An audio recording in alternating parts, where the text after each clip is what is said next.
ஆரோக்கியம் குறித்த நமது தேடலில் மருந்துகள் உங்களை சோம்பேறியாக மாற்றிடும். நீங்கள் ஆரோக்கியத்தை தேடுறீங்க, ஆரோக்கியமாக வாழணும்னு நினைக்கிறீங்க. அப்போ நீங்கள் மருந்து இருக்குல்ல, மருந்து சாப்பிட்டுக்கிட்டே இருக்கிறீங்க. பல்வேறு காரணங்களுக்காக செரிமானத்துக்குன்னு நான் என்ன பண்ணுறேன், டெய்லி வெந்தயம், சீரகம், ஓமம், கரிஞ்சீரகம் இதெல்லாம் வறுத்து பொடி பண்ணி சாப்பிட்டு முடித்த பிறகு நான் இதை சாப்பிடுவேன், இந்த மாதிரி பொடி சாப்பிடுவேன். அதில் இந்த மாதிரி நீங்கள் மருந்தை உங்கள் உணவுகளில் சேர்த்துக்கிட்டு வரீங்க. அதுபோல் நீங்கள் ஒரு உணவுகளில் டெய்லி உணவுகளில் சாம்பாரில் நம்ம என்ன பண்ணுறோம், மருந்து சேர்க்குறோம். மருந்து நம்ம சேர்க்குறோம். என்ன சேர்க்குறோம்? சீரகம், வெந்தயம், ஓமம், சுக்கு, இஞ்சி, பெருங்காயம், இது எல்லாமே மருந்து. இது உணவு கிடையாது. இந்த மாதிரி மருந்து சேர்க்கும்போது தான் நம்ம தினசரி நமக்கு நோய் இல்லைன்னா கூட, நோய் வந்தால் தானே நீ மருந்து சாப்பிட்ணும். அப்போ நோயே உனக்கு வரல அப்படின்னா நீ ஏன் குழம்புலலாம் ஒரு சாம்பார் வச்சாலோ வத்த குழம்பு வச்சாலோ எல்லாமே மருந்து தானே. குழம்புங்கிறது என்னது, 4 காயை போட்டு ஏதாவது காய்கறியை போட்டுட்டு அதில் மசாலாங்கிறது மருந்து தானே. மசாலா என்பது ஒரு மருந்து. அப்போ அந்த மருந்து பொருள் எதுக்காக முதல்ல மருந்து எதுக்கு தேவை? முதல்ல நோயாளிகளுக்கு தான் மருந்து தேவை. அப்போ நீ உனக்கு நோயே இல்லாமல் நீ அந்த மருந்தை ஏன் சாப்பிட்ற? அப்போ இப்படி சாப்பிட போய் தான் உனக்கு நோயே வருது. நோயாளிகள் மருந்து சாப்பிடுவார்கள். மருந்து சாப்பிட்டால் நீ நோயாளியாக மாறிவிடுவாய். நோயே இல்லாமல் மருந்து சாப்பிட்டா நீ நோயாளியாக ஆகிடுவ. அப்போ மருந்துங்கிறது என்ன பண்ணுன்னா, உனது தேடலை தடை செய்யும். உணவு ஆரோக்கியம் குறித்த உணவு தேடல் இருக்குல்ல, ஒரு தேடுற ஆரோக்கியம் குறித்து இன்னும் வேறு என்ன இருக்குது, என்ன பண்ணால் நம்ம உடம்பு ஆரோக்கியமாக இருக்கும், அதை தேடுவதை இந்த மருந்து தடை செய்யும். மருந்து தடை செய்யும். நீ மருந்தை நம்பக்கூடாது. நோய் வந்தால் மட்டும்தான் நீ மருந்து சாப்பிடணும். நோய் வர்றதுக்கு முன்னாடியே நம்ம என்ன பண்ணுறோம், சின்ன வயசுலேருந்து சாம்பார், வத்த குழம்பு எல்லாம் அப்படின்னு சொல்லிட்டு இந்த மருந்தை தான் நம்ம சாப்பிட்டுட்ருக்குறோம். மருந்தை தான் நோய் வர்றதுக்கு முன்பே மருந்து சாப்பிட்டுட்ருக்குறோம். அதனால் நோய் வராமலாம் போச்சு, நோய் வரதான் செய்யும். ஏன்னா அதெல்லாம் மருந்து வீரியம் மிகுந்தது. அந்த மசாலா உணவுகள்லாம் பார்த்திங்கன்னா மருந்து, அத்தனையும் மருந்து. அப்படி பார்க்கும்போது அதெல்லாம் ரொம்ப வீரியமானது. அதனால தான் நமக்கு நோயே வருது. அப்படி பார்க்கும்போது நீங்கள் இப்போ நீங்கள் இந்த மருந்து சாப்பிடும்போது என்னன்னா, ஆரோக்கியம் குறித்த உங்களுடைய தேடலே அது தடை செய்துவிடும். மருந்து சாப்பிட்றவங்களுக்கு மெத்தனம் வரும், சோம்பேறித்தனம் வரும். ஆரோக்கியம் குறித்து நம்ம ஏன் ஆரோக்கியமான உணவுகளை நம்ம தேட மாட்டோம், ஏன் காய்கறிகளை சாப்பிட மாட்டோம், பழங்களை சாப்பிட மாட்டேங்கிறோம்? ஆரோக்கியம் குறித்து நமக்கு எதுவுமே தெரில. எது வேணாலும் நம்ம ஏதோ ஒன்று நம்ம சாப்பிட்டு நாம் எதுவுமே தேடுறதே கிடையாது. காரணம் என்னென்னா, நாம் மருந்து பொருட்களை உணவில் சேர்க்கிறோம். உணவில் மருந்துகளை சேர்ப்பதால், மருந்துகளை தினம் தினம் உணவாக நினைத்து சாப்பிடுவதால் நமக்கு ஆரோக்கியம் குறித்த தேடல் என்பது உணவுகளில் இல்லை. எந்த உணவு சாப்பிட்டா இந்த நல்லது அப்படிங்கிற அந்த தேடல் உணவில் இல்லை. இவங்க மருந்தை தான் தேடிட்டு இருக்காங்க. அதை சாப்பிட்டா இந்த நோய் குணமாகும், இதை சாப்பிட்டா இந்த நோய் குணமாகும் அப்படின்னு சொல்லிட்டு இந்த சித்தர்கள்லாம் பார்த்தீங்கன்னா மருந்தை தான் தேடி போயிட்டு இருக்காங்க.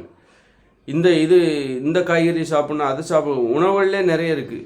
அதில் தேடணும். நாம் ஒரு பிரச்சனையாக உணவில் தீர்வு வேணும். உனக்கு செரிமான பிரச்சனையாக இருக்கா, எந்த உணவை சாப்பிட்டால் உனக்கு தீர்வு கிடைக்கும் அப்படின்னு உணவுகளில் போய் தேடு. இதோட இந்த காய்கறியை சாப்பிடு, காலையில் இந்த காய்கறி, மத்தியானம் இந்த காய்கறியை சாப்பிடு, அல்லது இந்த காய்கறியோட சின்ன வெங்காயம் சேர்த்து சாப்பிடு. இப்படி இந்த மாதிரி உணவில் தேடணும். அதோட இதை சேர்த்து சாப்பிடு, இந்த காயோட அந்த காயை சேர்த்து சாப்பிடு. இது அல்லது டெய்லி 1/4 கிலோ திராட்சை பழம் சாப்பிடு, திராட்சை பழத்தோட இதை சேர்த்து சாப்பிடு, பேரிச்சம்பழத்தையும் கொஞ்சம் லைட்டாக ஒரு 2 பேரிச்சம்பழத்தை சேர்த்து சாப்பிடு. இந்த மாதிரி உணவுகளில் நம்ம நிறைய தேடலாம். உணவுகளில் தான் தேடணும், மருந்துகளில் தேடக்கூடாது. மருந்தை தேடினா என்ன ஆகும் அப்படின்னா, நீ சோம்பேறி ஆகிடுவ, நீ மெத்தனம் ஆகிடுவ, நீ மருந்தை நம்ப ஆரம்பிச்சிடுவ, உணவு மீது உனக்கு நம்பிக்கை இல்லாமல் போயிடும். அப்போ உணவில் நீ என்ன வேணாலும் சாப்பிட ஆரம்பிச்சிடுவ. நமக்கு தான் மருந்து இருக்குதே, மருந்தை வச்சு நம்ம எல்லாத்தையும் சரி பண்ணிக்கலாம் அப்படிங்கிற அந்த எண்ணம் ஒரு மெத்தனத்தை உண்டு பண்ணும். இப்போ ஒரு சுகர் பேஷண்ட் இருக்கார். அவர் என்ன பண்ணுறாரு, மருந்து எடுத்துக்காத போது, நீங்கள் மருந்து எடுத்துக்கலன்னா அவர் என்ன பண்ணுவார், நடைபயிற்சி பண்ணுவார், உணவுகளில் கட்டுப்பாடாக இருப்பார். அந்த எந்த உணவை சாப்பிட்டா அந்த சுகர் கம்மியாகும், இப்படி அந்த ஒரு உணவில் ஒரு தேடல் இருக்கும். அதுவே அவர் மருந்து சாப்பிட்டாருன்னா என்ன ஆகும்? ஒரு சுகர் வந்துருச்சு அப்படின்னா உடனே அவர் மருந்து சாப்பிட ஆரம்பிச்சிட்டாருன்னா, நமக்கு தான் மருந்து இருக்குதே, மாத்திரை இருக்குதே, அப்போ நாம் என்ன பண்ணலாம், என்ன வேணாலும் சாப்பிடலாம், இந்த மாத்திரை நம்மை சரி செய்து விடும். அப்போ அவர் ஆரோக்கியம் குறித்த ஒரு தேடலில் உணவுகளில் போய் தேட மாட்டார். தனது உடலை ஆரோக்கியமாக வைத்துக் கொள்வதற்கு அல்லது தனது உடலில் உள்ள நோயை குணப்படுத்துவதற்கு உணவில் போய் தேட மாட்டார். நமக்கு தான் மருந்து இருக்க, உணவில் நாம ஏன் தேடணும் அப்படின்னு சொல்லிட்டு இன்றைக்கி தப்பான உணவுகளை போய் தேடிட்டு இருக்காங்க. நோய்களை தருகிற உணவுகளை போய் தேடிட்டு இருக்காங்க மனிதர்கள். நோய்களை தருகிற உணவுகள், பேக்கரி உணவுகள், அந்த உணவுகள், இந்த உணவுகள்னு சொல்லி நோய்களை அத்தனையும் நோய்களை தருகிற உணவுகளை போய் மனிதர்கள் தேடி தேடி சாப்பிட்றாங்க. காரணம் என்னென்னா, அவங்க நம்புறது உணவை நம்பலை, மருந்தை நம்புகிறாங்க. என்ன சாப்பிட்டாலும் இந்த மருந்து மாத்திரை நம்மளை சரி செய்து விடும் அப்படின்னு சொல்லிட்டு அந்த மருந்துகளை தினமும் இந்த குழம்புலையும், வத்த குழம்பு, மீன் குழம்பு, எல்லா குழம்புலையும் இந்த சீரகம், வெந்தயம், ஓமம், சுக்கு, இஞ்சி அப்படின்னு சொல்லி மருந்தை சேர்த்து இவங்க உணவாக சாப்பிட்றதுனால, மருந்தையே உணவாக சாப்பிடுவதால் இவர்களுக்கு உணவுகளில் தேடல் இல்லை, மருந்தை தான் தேடிக்கொண்டிருக்கிறார்கள். மருந்துகள் இங்கு நிறையா இருக்குது. ஆனால் உணவுகள் பார்த்திங்கன்னா, ஆரோக்கியத்தை தருகிற உணவுகளை பற்றி மனிதர்களுக்கு எந்த அறிவுமே இல்லை, தேடலும் இல்லை. வெள்ளரிக்காய், இந்த மாதிரி பழங்கள், காய்கறிகள் இருக்குது. ஆனால் இதை அவங்க சாப்பிடணும், எப்படி சாப்பிடணும், எதை சாப்பிட்டா எது சரியாகும் அப்படிங்கிற அந்த தேடல்லாம் இப்போ தான் கொஞ்சம் ஆரம்பிச்சிருக்கு. மற்றபடி சுத்தமாக இல்லை. அப்போ அந்த தேடல் வரணும் அப்படின்னா உணவுகளில் நீ தேடு. அப்படின்னா நீ மருந்தை தேவையில்லாமல் சாப்பிடாத. மருந்து என்பது நோய் வந்தால் மட்டும்தான் நீ அதை போய் தேட வேண்டும். நோய் வராமலேயே நீ என்ன பண்ணுற, சின்ன வயசுலேருந்து, பிறந்ததுலேருந்து எதையாவது மருந்து சாப்பிட்டுக்கிட்டே இருக்கிற. குழம்பு, சோறு, சோத்தில் குழம்பு, அதில் பார்த்தா அது மருந்து. இப்படி மருந்தை சேர்த்து சாப்பிட்டுக்கிட்டே இருக்கிற. சாப்பிட்டு இருக்கும்போது நீ மருந்தை தான் நம்புகிற. மருந்து தான் நோயை குணப்படுத்தும்னு நீ நம்புகிற, உணவை நம்பலை. அதனால் என்ன பண்ணுற, தப்பான உணவை நீ சாப்பிட்டுருக்குற. அதனால் இனிமேல் நம்ம என்ன பண்ணோம், ஒரு அதனால் என்ன ஆகுனா, மருந்தை சாப்பிட்றவங்க நோய் எதுவுமே இல்லை, ஆனால் நீ இந்த மசாலா அரைச்ச குழம்பு இதெல்லாம் சாப்பிட்டா அவனுக்கு ஒரு மெத்தனை வரும். மசாலா அரைச்ச குழம்பு இதெல்லாம் சாப்பிட்டாக்கா இந்த உணவுகள் எல்லாமே மருந்து தான். அரிசி கூட ஒரு மருந்து தான், அது ஒரு ஊக்க மருந்து. அது எந்த வகையிலான மருந்துன்னா, அரிசிலாம் ஒரு ஊக்க மருந்து, அளவுக்கு அதிகமான வலிமை தருகிற ஒரு ஊக்க மருந்து. கோதுமை, கேழ்வரகு இதெல்லாம் அளவுக்கு அதிகமான வலிமை தருகிற ஒரு ஊக்க மருந்து. அது ஏதாவது நோய்வாய்ப்பட்டவங்க, தெம்பு இல்லாமல் இருப்பாங்க, அவங்க தான் அப்போ சரியான அதை விட்டுறணும். அரிசி அந்த மாதிரி விஷயத்தெல்லாம் அதை அடிமைப்படுத்துகிற ஒரு மருந்து. அப்படிங்கும்போது அதை நீங்கள் அரிசியை மருந்தாக கூட எடுத்துக்கூடாது, ஒரு போதை மருந்தாக எடுத்துக்கணும். அரிசியை ஊக்க மருந்து அல்லது வலிமை குறைந்தவர்கள் சாப்பிடக்கூடிய மருந்து அப்படி கிடையாது. அது ஒரு ஊக்க மருந்து கிடையாது, போதை மருந்து. ஏன்னா அது அடிமைப்படுத்துது. எந்த ஒரு மருந்தையுமே அது மருந்து என்று நாம் சொல்லுவேனால், ஒருவேளை அரிசி மருந்து தான்ப்பா அப்படின்னா எந்த மருந்துமே உங்களை அடிமைப்படுத்தாது. மருந்துக்கு யாராவது அடிமையாக மாட்டேன். அப்போ உங்களை அடிமைப்படுத்துதுன்னா அது ஒரு போதை மருந்தாக இருக்குது. அரிசி ஒரு போதை மருந்து. இந்த அபின், கஞ்சா போல் அரிசி, கேழ்வரகு, கோதுமை என்பது ஒரு போதை மருந்து. அதனால் அதை எடுத்துக்கக்கூடாது. இப்போ மருந்துன்னா நம்ம எதை சொல்லுவோம், நோயை குணப்படுத்தக்கூடியது தான் மருந்து அப்படி சொல்லலாம். அந்த வகையில் மருந்துங்கிறது நாம் தினசரி உணவில் சேர்க்கக்கூடியது. வெந்தயம், சுக்கு, சீரகம், கடுகு, ஓமம், பெருங்காயம், மஞ்சத்தூள், இந்த மாதிரியெல்லாம் கொத்தமல்லி, இது எல்லாமே மருந்து. இந்த மருந்தை சாப்பிட்டீங்கன்னா நீங்கள் என்ன பண்ணுவீங்க, நீங்கள் ஒரு சோறுங்கிறது ஒரு போதை, சோத்தில் மருந்தை போட்டு சாப்பிட்றீங்க. ஏன்னா சோறு சாப்பிட்டா நோய் வரும், அந்த நோயை குணப்படுத்தக்கூடிய மருந்து இந்த சீரகம், வெந்தயம், இதெல்லாம் நீங்கள் நோயை தருகிற உணவை சாப்பிட்றீங்க. எதுக்காக சாப்பிட்றீங்க, அது ஒரு போதை, அளவுக்கு அதிகமான வலிமை தருகிற ஒரு ஊக்க மருந்து, ஒரு போதை மருந்து. அந்த அரிசி, கேழ்வரகு, கோதுமை அதை சாப்பிட்றதுனால உங்களுக்கு நோய் கண்டிப்பாக வரும். அதனால் அந்த நோயிலேருந்து தப்பிக்கிறதுக்காக குழம்புங்கிற பேரில், மசாலாங்கிற பேரில், வத்த குழம்பு, மீன் எல்லாத்துலேயும் அந்த மசாலா மருந்து பொருளை கலந்து நோய்களை தருகிற அரிசி சோறை சாப்பிடும்போது மருந்தை கலந்து ஊற்றி சாப்பிட்டுட்ருக்கீங்க மருந்து. அதனால் நாம் நமக்கு மருந்தே தேவை. மருந்தை சாப்பிடக்கூடாது தினமும் அப்படின்னா சோறு சாப்பிடக்கூடாது. சோறு சாப்பிட்றதுனால தான், அல்லது கோதுமை ஐட்டங்கள்லாம் சாப்பிட்றதுனால தான் நமக்கு மசாலாங்கிற பேரில் மருந்தை சேர்த்து சாப்பிட்டுட்ருக்கோம். அதனால தான் மருந்து சாப்பிட்றதுனால தான் உணவுகளில் நமக்கு ஒரு தேடல் இல்லை. உணவுகளில் நாம் ஆரோக்கியத்தை தருகிற உணவுகள், அந்த தேடல் நம்மக்கிட்ட இல்லை. ஒரு ஆரோக்கிய தேடலே இல்லை நம்மக்கிட்ட. ஒரு ஆரோக்கியத்தை தேடணுங்கிற நோய்களை தான் தேடி போயிட்டே இருக்கும். உடற்பயிற்சி செய்கிறது கிடையாது, சோம்பேறியாக இருக்கிறோம். எந்தெந்த மாதிரியெல்லாம் இருந்தால் நமக்கு நோய் வருமோ அதெல்லாம் நம்ம செஞ்சிட்ருக்கோம். ஒரு நோய்களை தேடி போய்கிட்டு இருக்கோம். அதுக்கு காரணம் என்னென்னா, நாம் சாப்பிட்ற உணவு, இந்த அரிசி, கேழ்வரகு, கோதுமை, அதோட இந்த மசாலா உணவுகள் எல்லாம் மருந்து.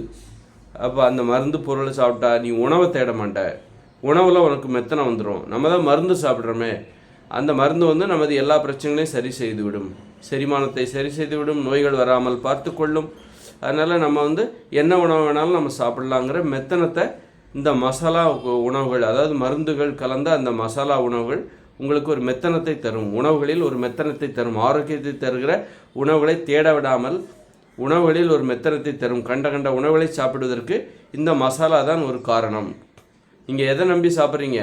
கண்ட உணவில், பேக்கரி உணவில் எதை நம்பி சாப்பிடுகிறீர்கள்? சாக்லேட் சாப்பிட்றீங்க, பேக்கரி உணவு, பரோட்டாலாம் எதை நம்பி சாப்பிட்றீங்க? அந்த பரோட்டா சாப்பிடும்போது அதில் ஒரு குருமா ஊற்றுறீங்க பார்த்தீங்கன்னா, அந்த குருமாவில் என்ன இருக்குது? சீரகம் இருக்குது, கடுகு இருக்குது, மஞ்சத்தூள் இருக்குது, கொத்தமல்லி இருக்குது, இந்த மாதிரி மசாலா என்கிற மருந்து பொருள் இருக்கிறது. அந்த மருந்தை நம்பி தான் நோய்களை தருகிற அந்த பரோட்டாவை சாப்பிட்றீங்க. சோறு வந்து நோய்களை தரும், ஒரு போதை மருந்து அது. அப்போ அந்த மருந்து வந்து நோயை தரும் உங்களுக்கு. அப்போ நீங்கள் அதை எந்த தைரியத்தில் சாப்பிட்றீங்க? சோத்தில் ஊற்றுக்கிற அந்த குழம்புங்கிறது என்னது? மருந்து.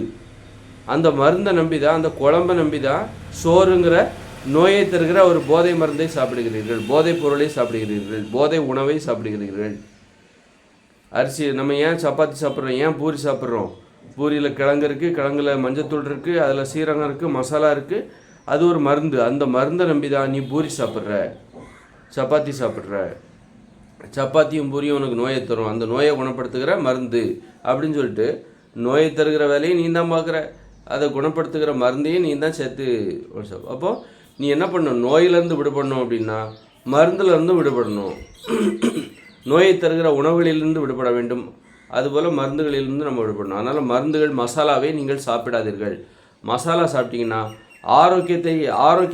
ஆரோக்கியம் குறித்த ஒரு தேடலில் உங்களுக்கு வந்து ஒரு தேடல் என்பது இல்லாமல் போயிடும். உணவுகளில் ஆரோக்கியத்தை தேட மாட்டீங்க, உணவு மூலமாக ஆரோக்கியத்தை தேட மாட்டீங்க. சிலர் மருந்து மூலமாக ஆரோக்கியத்தை தேடுவாங்க. உடற்பயிற்சி பண்ணுறது, உணவுகளில் கட்டுப்பாடு, இந்த மாதிரி ஆரோக்கியத்தை தேடுகிற முறையில் ஒரு வழி இருக்குது. என்னது? ஆரோக்கியத்தை தேடுற வழியில் இயற்கையான வழின்னு ஒன்று இருக்குது. உடற்பயிற்சி செய்யணும், உணவு கட்டுப்பாடு கடைபிடிக்கணும். இது ஆரோக்கியத்தை தேடுகிற ஒரு இயற்கையான வழி. இதுதான் சரியான வழி. இன்னொருத்தர் என்ன பண்ணுவாங்கனாக்கா, மருந்தை தேடிட்டு இருப்பாங்க. அந்த மருந்து சாப்பிட்டா இது சரியாயிடும், அந்த மருந்து, இந்த பொடி சாப்பிட்டா செரிமான குறைபாடு சரியாயிடும், இந்த மருந்து சாப்பிட்டா வயிற்றில் புண்ணெல்லாம் சரியாயிடும், திரிபலாய சூரணம் சாப்பிட்டா வயிற்றில் புண்ணு சரியாயிடும், நிலவாகை சூரணம் சாப்பிட்டா செரிமான குறைபாடு சரியாயிடும். இந்த மாதிரி குறைபாடுகளை சரி செய்வதற்கு, உடலை ஆரோக்கியமாக வைத்துக்கொள்வதற்கு மருந்தை தேடுற ஒரு கூட்டம் இருக்குது. இன்னொரு கூட்டம் என்னது? எனக்கு மருந்தெல்லாம் தேவையில்லை, நான் நடைப்பயிற்சி செய்கிறேன், உணவுகளில் இந்த பழங்களை சாப்பிட்றேன், அந்த காய்கறிகளை சாப்பிட்றேன், இதன் மூலமாகவே என் உடம்புல உள்ள பிரச்சனை சரியாயிடும் அப்படின்னு உடற்பயிற்சி, நடைப்பயிற்சி, அப்புறம் நல்லா தூங்குறது, இப்படி இன்னொரு வழி இருக்குது. இதுதான் சரியான வழி. இந்த வழியை தேடுறவங்க ஒரு கேட்டகரி, இதுதான் சரியானவர்கள். சிலர் மருந்தை தேடிட்டு இருப்பாங்க. உணவுகளில் எந்த கட்டுப்பாடும் இருக்காது, ஆனால் செரிமானத்துக்குன்னு ஒரு பொடி, அப்புறம் நல்லா தூங்குறதுக்குன்னு ஒரு பொடி, அப்புறம் பார்த்திங்கன்னா செரிமானத்துக்கு, தலைவலிக்கு, எல்லாத்துக்கும் ஒரு பொடி வச்சுருப்பாங்க. தலைவலி வந்தால் இந்த பொடி. இதெல்லாம் வராமல் இருக்கணும்னா சரியான வழி ஒன்று இருக்குது. என்னது? உடற்பயிற்சி பண்ணு, நல்லா தூங்கு, ஊட்டச்சத்து நிறைந்த உணவுகளை போய் சாப்பிடு. இப்படி சரியான வழின்னு ஒன்று இருக்குது. அந்த வழியில் நீ மருந்தை தேடினா நீ ஒரு சோம்பேறி. யாரெல்லாம் மருந்தை தேடுறாங்களோ, மருந்து மூலமாக தனது உடலுக்கு ஆரோக்கியத்தை தேடிக்கொள்கிறார்களோ அவரெல்லாம் சோம்பேறியாக இருப்பார்கள், மெத்தனமாக இருப்பார்கள். நீ செரிமானமா, அதுக்கு நடைப்பயிற்சி பண்ணாலே நல்ல செரிமானமாகும். உடற்பயிற்சி பண்ணணும், நடைப்பயிற்சி பண்ணணும், விளையாடணும், நல்ல நீச்சல் அடித்து குளிக்கணும், நல்லா தூங்கணும். இப்படி சரியான வழி இருக்கும்போது அதை செய்வதற்கு சோம்பேறித்தனப்பட்டுக்கிட்டு இந்த பொடி சாப்பிட்டா எனக்கு செரிமானம் சரியாயிடும். அதாவது நீ நடைப்பயிற்சி செய்யணும், உணவில் இந்த உணவு சாப்பிட்டா அவனுக்கு செரிமானம் நல்லாயிருக்கும், 8 மணி நேரம் தூங்கணும். அப்போ இவ்வளோ வேலைகளை செஞ்சு தான் உனக்கு செரிமான குறைபாடை சரி பண்ணணும். அதை செய்யாமல் இந்த பொடியை சாப்பிட்டுட்டு நீ செரிமான குறைபாடை சரி பண்ணுற. அப்போ இவ்வளோ வேலையை நீ செய்ய மாட்ட. நடைப்பயிற்சி செய்ய மாட்ட. இந்த பொடி சாப்பிட்டு உன் செரிமான குறைபாடை நீ சரி பண்ணுற அப்படின்னா நீ இந்த நடைப்பயிற்சியெல்லாம் செய்ய மாட்ட. இயற்கையான வழின்னு ஒன்று இருக்குல்ல, சரியான வழின்னு ஒன்று இருக்குல்ல, உணவை செரிமானம் செய்வதற்கு சரியான வழி. அந்த என்னது? இந்த நடைப்பயிற்சி, உணவு தேடல், அப்புறம் நல்லா தூங்குறது, மகிழ்ச்சியாக இருக்கிறது, குழந்தைகளோட, உறவுகளோட, நண்பர்களோட, இப்படி இந்த ஒரு சரியான வழியை மருந்து சாப்பிட்றவங்க செய்ய மாட்டாங்க. ஏன்னா இதை செய்ய முடியாமல் தான், இதை செய்கிறதுக்கு சோம்பேறித்தனப்பட்டு தான், அதாவது இதை செய்வதற்கு எனக்கு நேரம் இல்லை, நடந்து செல்வதற்கு, நடைபயிற்சி செய்வதற்கு எனக்கு நேரம் இல்லை, நண்பர்களோடு பேசி சிரிப்பதற்கு நேரம் இல்லை, 8 மணி நேரம் தூங்குறதுக்கு எனக்கு நேரம் இல்லை, எனக்கு 5 மணி நேரம் தூங்குறதுக்கு தான் நேரமே இருக்குது உடற்பயிற்சி செய்வதற்கு எனக்கு நேரம் இல்லை, இப்படி நேரம் இல்லாமல் இருப்பார்கள், அல்லது என்னால் உடற்பயிற்சியெல்லாம் செய்ய முடியாது, இப்படி சோம்பேறியாகவும் இருப்பாங்க. இவங்க தான் என்ன பண்ணுவாங்க, செரிமானம் தானே, எதுக்கு ஏன்பா நடைப்பயிற்சி பண்ணிகிட்டு இருக்க, சுகர் தானே, எதுக்கு நடைப்பயிற்சியெல்லாம் பண்ணிகிட்டு இருக்க, இந்த பொடியை சாப்பிடு, இந்த மருந்தை சாப்பிடு, இந்த மாத்திரையை சாப்பிடு, இதுக்கு ஏன் நடைப்பயிற்சி பண்ணுற, எதுக்கு வாயை கட்டுற, விருப்பப்பட்டதை சாப்பிடு, அப்படின்னு சொல்லிட்டு இந்த மருந்தை தூக்கி காட்டுவாங்க. மருந்து சாப்பிட்றவங்க என்ன பண்ணுவாங்க, அவங்க பலவீனமானவர்களாக இருப்பார்கள். இப்போது மருந்தே எடுத்துக்காமல் ஒரு நோயை குணப்படுத்தணும் அப்படின்னா நீ என்ன பண்ணணும், நடைப்பயிற்சி செய்யணும், உணவில் கட்டுப்பாடு கடைபிடிக்கணும், நல்லா கசப்பான உணவுகளை சாப்பிட்ணும், பச்சையாக காய்கறிகளை இது என்ன பண்ணணும், கோவக்காவை சாப்பிட்ணும், பாகற்காயை சாப்பிட்ணும். இவ்வளோ கஷ்டத்தை அனுபவிக்கிறவங்க யாராக இருப்பாங்க, மருந்து சாப்பிடாதவர்கள். மருந்தை சாப்பிடுகிறவர்கள் அவங்களால பாகற்காயை சாப்பிட முடியாது, கோவக்காயை சாப்பிட முடியாது, நடைப்பயிற்சி செய்ய மாட்டாங்க. அப்போ பலவீனமாகிடுவாங்க. கஷ்டம்னாலே அவங்களுக்கு கஷ்டம்னாலே அவங்களுக்கு பயப்படுவாங்க. நல்லா பாருங்கள், ஒரு நோயாளிகள் தான் மருந்து சாப்பிடுவாங்க. நோயாளிகள் எப்படி இருப்பாங்க, பலவீனமாக இருப்பாங்க, ரொம்ப பலவீனமாக இருப்பாங்க, அவங்களால எந்த வேலை. அப்போது அந்த மாதிரி தான் நீ நோயே இல்லாமல் நிறைய பேர் என்ன பண்ணுறாங்க, இந்த பொடியை சாப்பிடு, காலையில் அந்த பொடியை சாப்பிடு, செரிமானத்துக்கு இந்த பொடி சாப்பிடு அப்படின்னு சொல்லிட்டு, தூங்குறதுக்கு இந்த பொடி, தலைவலி வந்தால் இந்த பொடி அப்படின்னு சொல்லிட்டு மருந்து, இந்த மருந்து அந்த மருந்துன்னு சொல்லி இன்றைக்கி மருந்துகளை துணைக்கி வச்சுக்கிட்டு போகும்போது என்ன ஆகும் அப்படின்னா, நீங்கள் ஆரோக்கியம் குறித்த ஒரு தேடலில் சோம்பேறி ஆகி விடுவீர்கள். உங்களுக்கு மெத்தனம் வந்து விடும். ஆரோக்கியத்தை தேடி நீங்கள் போக மாட்டீங்க. ஆரோக்கியத்தை தேடுவதற்கான சரியான வழிகள் இருக்குது. உடற்பயிற்சி, உணவு கட்டுப்பாடு, நல்ல தூக்கம், மகிழ்ச்சியாக இருப்பது, குடும்பத்தோடு நேரம் செலவழிப்பது, மனிதர்களிடம் நல்லா பழகுவது, டென்ஷன் ஆகாமல் இருக்கிறது. இதெல்லாம் யார் பண்ணுவாங்கன்னா, இந்த ஆரோக்கியத்தை தேடுகிற வழியில் உணவு கட்டுப்பாடு, நல்ல உணவுகளை சாப்பிடு, சரியான வழியை தேர்ந்தெடுக்கிறாங்கல்ல, ஆரோக்கியத்தை தேடுகிற ஆரோக்கியத்தை பெறுவதற்காக சரியான வழியில் பயணிப்பது. இவர்கள் என்ன பண்ணுவாங்கனாக்கா, மென்மையாக இருப்பாங்க, மனிதர்களிடம் நல்லா கூலாக பழகுவாங்க. அதே மருந்து சாப்பிட்றவங்க எப்படி இருப்பாங்கன்னா, மற்றவங்ககிட்ட ஒழுங்காகவே பழக மாட்டாங்க. ஏன்னா நீ மனிதர்களிடம் நல்லா பழகினாலே உனக்கு நோய் கட்டுப்பாட்டுக்குள்ளே வரும். நோயை குணப்படுத்தணும் அப்படின்னா அதுக்கு இயற்கையான வழி இருக்குது. மருந்தே இல்லாமல் நோயை குணப்படுத்தணும் அப்படின்னா நமக்கு இயற்கையான வழி இருக்குது. நம்ம உணவு கட்டுப்பாடு சொன்னோம், உடற்பயிற்சி பண்ணணும், நல்லா தூங்கணும், குடும்பத்தோடு மகிழ்ச்சியாக இருக்கணும், உறவுகளிடம் மகிழ்ச்சியாக இருக்கணும், ரிலாக்ஸாக இருக்கும். அது மாதிரி நீ வேலை பார்க்குற இடத்துல உனக்கு கீழே உள்ளவங்கள நீ டென்ஷன் ஏறினா உனக்கு நோய் அதிகரிச்சிடும். அப்போது மருந்து சாப்பிட்றவங்க என்ன பண்ணுவாங்க, கண்ணா பின்னான்னு தனக்கு கீழே இருக்கிறவங்ககிட்ட கத்துவாங்க, என்ன வேணாலும் பண்ணுவாங்க. டென்ஷன் ஆச்சுனாக்கா, பிபி எகிரிடுச்சுன்னா ஒரு மாத்திரை போட்டுப்பாங்க. அப்போ மாத்திரை இருக்குது, அப்போ நாம் ஏன் டென்ஷன் ஆகக்கூடாது, நம்ம டென்ஷன் ஆகலாம், கவலைப்படாமல் நம்ம கீழே இருக்கிறவங்கள அவங்க மனசு புண்படுற மாதிரி நம்ம வேலை வாங்கலாம், டென்ஷன் ஆகலாம் அப்படிங்க அந்த நம்பிக்கை அவர்களுக்கு ஏன் வருகிறது, நம்மிடம் மாத்திரை இருக்கிறது, நமது பிரச்சனைகளை ஒரு மாத்திரை போட்டால் எல்லாமே சரியாயிடும். அதுவே மாத்திரை சாப்பிடாதவங்க என்ன பண்ணுவாங்க, எப்படி உடற்பயிற்சி உணவு கட்டுப்பாடெலாம் கடைபிடிக்கிறாங்களோ, நல்லா 8 மணி நேரம் தூங்குவாங்க, அதுபோல் பிறரிடம் டென்ஷன் ஆகாமல் பார்த்துப்பாங்க. தனக்கு கீழே வேலை பார்க்குறவங்க அல்லது யாராக இருந்தாலும் அவங்ககிட்ட டென்ஷன் ஆகாமல் பார்த்துப்பாங்க.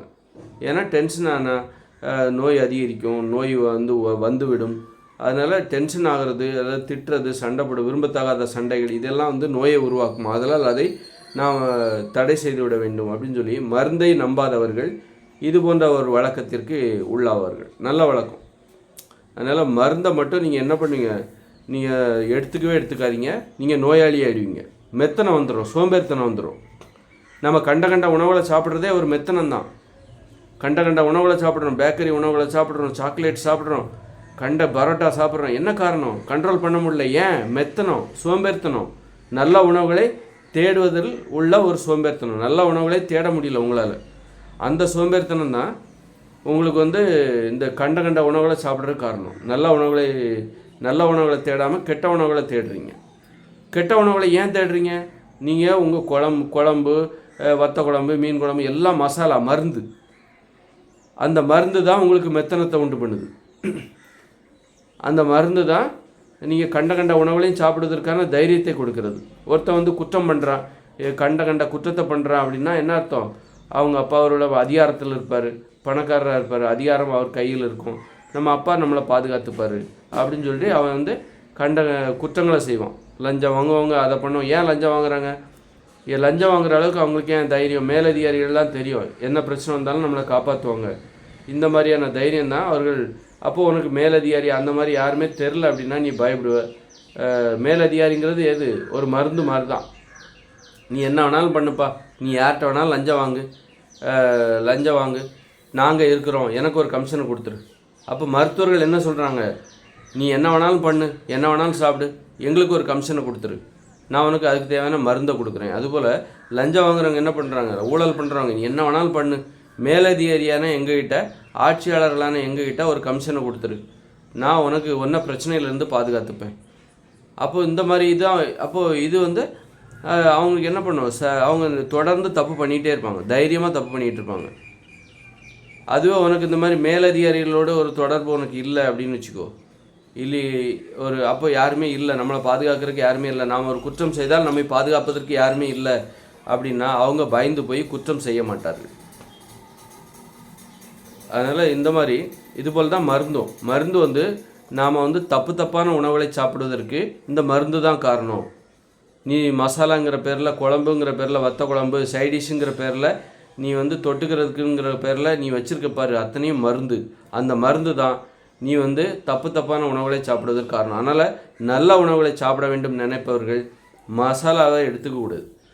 இந்த சீரகம், கடுகு, ஓமம், சுக்கு இதெல்லாம் ஒரு நோயாளி தான் எடுத்துக்கணும். நோய் வந்துருச்சு, அந்த நோயை குணப்படுத்தணும், குணப்படுத்திட்டு அந்த மருந்துலேருந்து விடுபட்டுறணும். எப்படி நோயிலேருந்து விடுபடுறியோ அதுபோல் இந்த மருந்துலேருந்து விடுபட்டுறணும். நோய் வந்தால் மட்டும்தான், இக்கட்டான நிலமை, வயிறு சரியாகவே இல்லை, 4-5 நாள் எனக்கு வெளியவே போகல அப்படின்னா, மலம் கழியவில்லை அப்படின்னா, அப்போ தான் நீ என்ன பண்ணு, ஓமம், சீரகம், கருஞ்சீரகம் இதெல்லாம் வறுத்து பொடி பண்ணி, வெந்தயம் இதெல்லாம் வறுத்து பொடி பண்ணி நீ ஒரு ஸ்பூன் சாப்பிடு, சரியாயிடுச்சா விட்டுரு.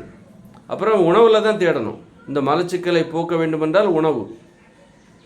அந்த மாதிரி நோய் வந்தால் மட்டும்தான் நீ மருந்தை கையில் எடுக்கணுமே தவிர, சும்மா மருந்து ஒன்றுமே பிரச்சனை இல்லை, முன்கூட்டியே ரொம்ப புத்திசாலி மாதிரி நீ மருந்தில் போய் கை வச்சேன்னு வச்சுக்கோ, அது உன்னை நோயாளியாக மாற்றிவிடும், நிரந்தர நுகர்வோராக உன்னை மாற்றிவிடும், ரெகுலர் கஸ்டமராக உன்னை மாற்றிடும். சும்மா மருந்தை போய் தேவையே இல்லாமல் எதுக்கு இந்த பொடி சாப்பிட்ற, உணவில் தேடு. உணவில் எல்லா தீர்வும் இருக்குது. இப்போ என்ன சொல்கிறாங்க, செரிமானத்துக்கு என்ன சொல்கிறாங்க, சீரகம், வெந்தயம், கருஞ்சீரகம், ஓமம் இதை வறுத்து பொடி பண்ணி சாப்பிடுங்க, செரிமானம் சூப்பராக இருக்கும் அப்படின்னு சொல்கிறாங்கல்ல. நீ உணவில் தேடு. ஏன் உணவில் இல்லையா என்ன? உணவில் இருக்குது ஏகப்பட்ட உணவு. பப்பாளி பழம் சாப்பிடு, திராட்சை பழத்தை சாப்பிடு, கோவக்காவை சாப்பிடு, வெண்டைக்காவை சாப்பிடு, பச்சையாக சாப்பிடு. இப்படியே உணவில் 1008 தீர்வு இருக்குது. அதெல்லாம் இல்லாமல் நீ மருந்தை போய் சாப்பிட்ற, ஏதோ உணவில் ஒன்றுமே இல்லாத மாதிரியும் மருந்தை போய் சாப்பிட்டுட்ருக்க. அப்படி மருந்தை போய் சாப்பிடும்போது நம்ம எதுக்கு திராட்சை சாப்பிட்ணும், நம்ம தான் மருந்து சாப்பிட்றோமே, நம்ம தான் சீரகம், வெந்தயம், ஓமம், கருஞ்சீரகம் இதை வறுத்து பொடி பண்ணி சாப்பிட்டுட்ருக்கோமே செரிமானத்துக்கு. அப்படி இருக்கும்போது நாம் எதுக்கு திராட்சை பழத்தை சாப்பிட்ணும் செரிமானத்துக்காக, நாம் எதுக்கு பப்பாளி பழத்தை சாப்பிட்ணும் அப்படின்னு சொல்லிட்டு மக்கள் உணவுகளில் ஒரு தேடலே இல்லாமல் ஒரு சோம்பேறியாக இருக்காங்க. காரணம் இந்த மருந்து தான். டெய்லி மருந்து, குழம்புங்கிற பேரில் மருந்து. அதனால் ரொம்ப எச்சரிக்கையாக இருங்க. மருத்துவத்தையும் மருந்தையும் ரொம்பவும் குறைவாக தான் பயன்படுத்தணும். ரொம்ப தேவைன்னா மட்டும்தான், நோயால் இக்கட்டான நிலைமைக்கு நீ போனால் மட்டும்தான் மருந்தில் நீ கை வைக்கணும், மருந்து பக்கம் நீ போகணும். ஒரு அந்த மாதிரி பிரச்சனை வந்தால் மட்டும்தான். மற்றபடி நீ உணவில் போய் தேடு. மருந்து நீ மசாலா உணவுகளை தடுத்தால்தான் நீ உணவில் தேடுவாய், வேறு வழியே இல்லாமல் உணவில் தேடுவ. அதனால் இது ரொம்ப முக்கியமான விஷயம். எவ்வளோ பெரிய விஷயம் இல்லை. மருந்துங்கிறது இவ்வளோ நாள் நம்ம நல்லதுன்னு நினச்சிட்டு இருந்தோம். இந்த மருத்துவர்கள், மருந்து இவங்கெல்லாம் நம்மளை பாதுகாக்கிறாங்கன்னு. ஆனால் இவங்ககிட்டே நம்ம அடிமையாகிடக்கூடாது, ரெகுலர் கஸ்டமர் ஆகிடக்கூடாது, நம்ம ஏமாந்து போயிடுவோம். அதனால் மருத்துவ உலகிடம் நாம் மருந்துகளிடமும் மருத்துவத்திடமும் மருத்துவர்களிடமும் நம்ம கொஞ்சம் விழிப்போட எச்சரிக்கையாக இருக்கணும். அதனால் ஆரோக்கியமாக இருந்துட்டால் உனக்கு மருத்துவரே தேவையில்லை, மருந்துகளே தேவையில்லை. ஆரோக்கியத்தை தேடுவதற்கு நீ உணவை நம்பு, உணவுகளில் தேடு. உணவு, உடற்பயிற்சி, நல்ல தூக்கம், குடும்பத்தோடு நேரம் செலவழிப்பது, உறவுகளில் நேரம் செலவழிப்பது, உறவுகளோடு பழகு.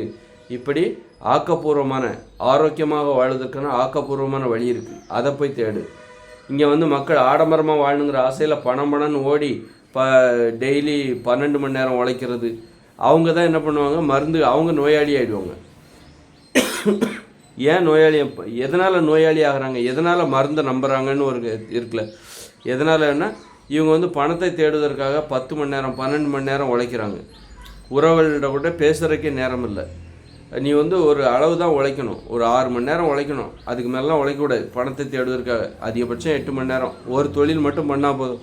ஒரு தொழிலே 8 மணி நேரத்துக்கு மேலே பண்ணக்கூடாது. பண்ணிவிட்டு வீட்டுக்கு வந்துடணும், அப்போ தான் உனக்கு நோய் வர்றது.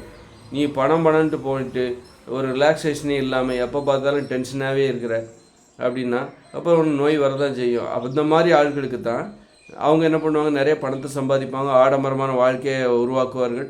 அப்படிப்பட்ட ஆட்களுக்கு தான் அப்படி ஆடம்பரமாக நீ வாழ நினைத்தால் நீ நோயாளியாக ஆகி விடுவாய். எவ்வளோ நீ ஆடம்பரமாக வாழணும், என் வீடு பெருசாக கட்டணும் அப்படி இப்படின்னு யோசிக்கிறதில்ல. அப்படி நீ வாழணும்னு நினச்சோன்னா நீ நோயாளி ஆகிடுவார். ஆனால் ஆடம்பரமாக வாழ்கிறவர்கள், வாழ ஆசைப்படுகிறவர்கள் கண்டிப்பாக வெறும் 8 மணி நேரம் உழைச்சா மட்டும் போதாது, 10 மணி நேரம் 12 மணி நேரம் உழைச்சாகணும், அதுக்கு மேலேயும் உழைச்சாகணும். அப்படிப்பட்டவங்களால் ஒரு எப்போ பார்த்தாலும் தொழிலே இருப்பாங்களே தவிர ஒரு குடும்பத்தோடு கூட நேரம் செலவழிக்க மாட்டாங்க. ரிலாக்ஸாக படுத்து கிடப்போம், தூங்குவோம். அவங்களால ஒரு 8 மணி நேரம் தூங்க முடியாது, ஒரு குடும்பத்தோட நிம்மதியாக இருக்க முடியாது, நண்பர்களோட தோழிகளோட இந்த மாதிரியான வழக்கங்கள்லாம் அவங்ககிட்ட இருக்காது. ஒரு எப்போ பார்த்தாலும் டென்ஷனாகவே இருப்பாங்க. அப்படிப்பட்டவங்க வந்து கண்டிப்பாக நோயாளியாக மாறி விடுவார்கள். அதனால் ஆடம்பரத்தை நோக்கி போகாதீங்க. இப்படி ஆரோக்கியமாக வாழ்வதற்கு இயற்கையான வழிகள்லாம் இருக்குது. ஆடம்பரமாக வாழ்ந்துட்டு ஆரோக்கியமாக வாழணும்னு நினச்சோன்னா அது பேராசை. ஆடம்பரமாக வாழ்கிறவர்களுக்குத்தான் நோய்கள் வரும். எளிமையாக வாழ நினைப்பவர்கள் தான் நேர்மையாக இருப்பாங்க. ஆடம்பரமாக வாழ்கிறவர்கள் நேர்மையாக இருக்க மாட்டாங்க. ஏன்னா ஆடம்பர வாழ்க்கையை பாதுகாப்பதற்கே பராமரிப்பதற்கே உங்களுக்கு நிறைய பணம் தேவை. கரணம் தப்புனா மரணங்கிற மாதிரி ஒவ்வொரு மாதமும் ஆடம்பரமாக வாழ்கிறவர்களுக்கு பல ஆயிரம் ரூபாய் தேவை, லட்சக்கணக்கான ரூபாய் தேவை. அந்த பணத்தை சம்பாதிச்சுட்டே இருக்கணும், இல்லைன்னா ஆடம்பரமாக தொடர்ந்து வாழ முடியாது. அப்புறம் நடுத்தருக்கு வந்துடும், கடனாளி ஆகிடும், அந்த பயந்துக்கிட்டே இருப்பாங்க. அதனால் பணம் அது ஆடம்பரமாக வாழ்வதற்கு தேவையான பணம் எந்த வழியில் வந்தால் என்ன அப்படின்னு சொல்லிட்டு அது பணம் வருகிற வழியெல்லாம் பார்க்க மாட்டாங்க. அது நல்ல வழியாக இருந்தாலும் சரி, கெட்ட வழியாக இருந்தாலும் சரி. இன்றைக்கி வருமானம் வந்ததா, இன்றைக்கி உள்ள ஆடம்பர வாழ்க்கைக்கு எனக்கு அதை சமாளிச்சாச்சா அப்படின்னு சொல்லிட்டு நேர்மையாகவே வாழ மாட்டாங்க. அப்படி நேர்மை இல்லாத போது அவங்க எப்பவும் பயந்துக்கிட்டே இருப்பாங்க. நேர்மையாக இருக்கிறவங்க தைரியமாக இருப்பாங்க. அப்போ எளிமையாக வாழ்கிறவங்க தான் தைரியமாக இருப்பாங்க. அதனால் ஆரோக்கியமாக வாழ நினைக்கிறவர்கள் எளிமையாக வாழணும்னு நினைக்கணும். இப்படி ஆரோக்கியமாக வாழ்வதற்கென இயற்கையான வழிமுறைகள் நிறைய இருக்குது. அப்போ நீ ஆடம்பர மோகம் தான் இன்றைக்கி வந்து நம்ம நோயாளியாக மாறுவதற்கு காரணமாக இருக்குது.